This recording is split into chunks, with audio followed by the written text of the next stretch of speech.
mother felt like she owned us. And I remember she called me in the room and she said, "You got hair down there?" I was like, "What? Hair down there? As in pubic hair? She said, She said, "You have hair down there."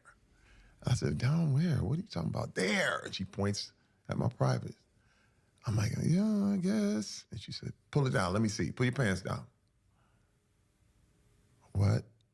"Pull your pants down. Let me see." Man, I'll never forget it. Pull them down. I'm looking out the window.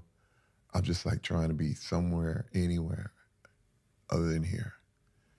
But it was that extreme religious control vibe where it was like, I control you to the point where I could just make you pull your pants down, inspect you.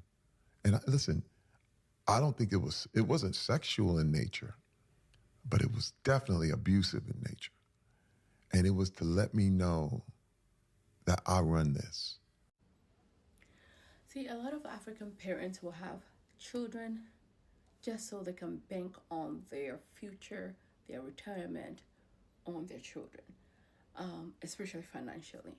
A lot of African parents majority might not necessarily put their affairs in order, including will, life insurance, funeral expenses, just putting things in order so that in case you're not there anymore, your children are not finding warning, or in case you get sick or become to the point where you cannot make your own decisions, your children will know exactly what to do next. You'll have something to fall onto, rather than children now having to scramble to now take care of themselves, their kids, and take care of you as well financially. The heavy burden becomes really heavy. So I'm to say, we need to start being aware of the fact that before having children, are we ready to teach them about communication? Are we ready to teach them about conflict resolution? Are we ready to teach them about emotional intelligence? Are we ready to teach these skills and to be there and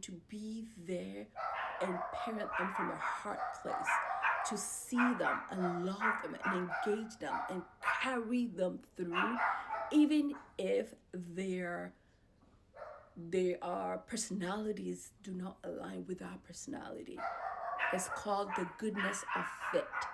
So even if the goodness of fit is not there and your personality as a parent vastly differs from your child's personality, can you see that child from a heart place, and be able to see and say, he's different, she's different. But I'm going to be able to bypass that, look past that, and teach, and not just suppress or squash or want them to be different.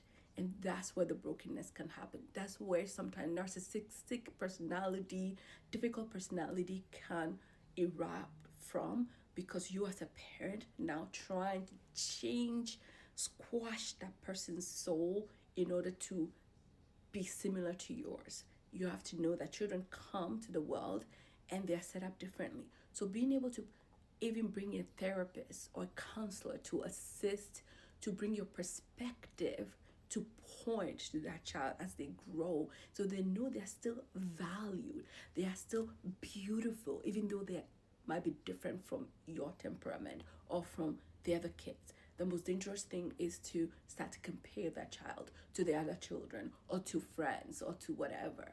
But I'm to say that before you have children, as an African or globally as a parent, do you have the capacity to teach them emotional regulation, communication skills, and to be able to resolve conflict, communicate about emotions?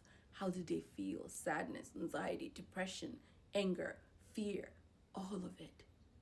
So, on that note, share, comment, let me know. My name is Gina. I'm a psychiatric nurse practitioner, and where I say it's okay to not be okay some of those days, and if you can whip it in your mind, you can squash it everywhere else in your life.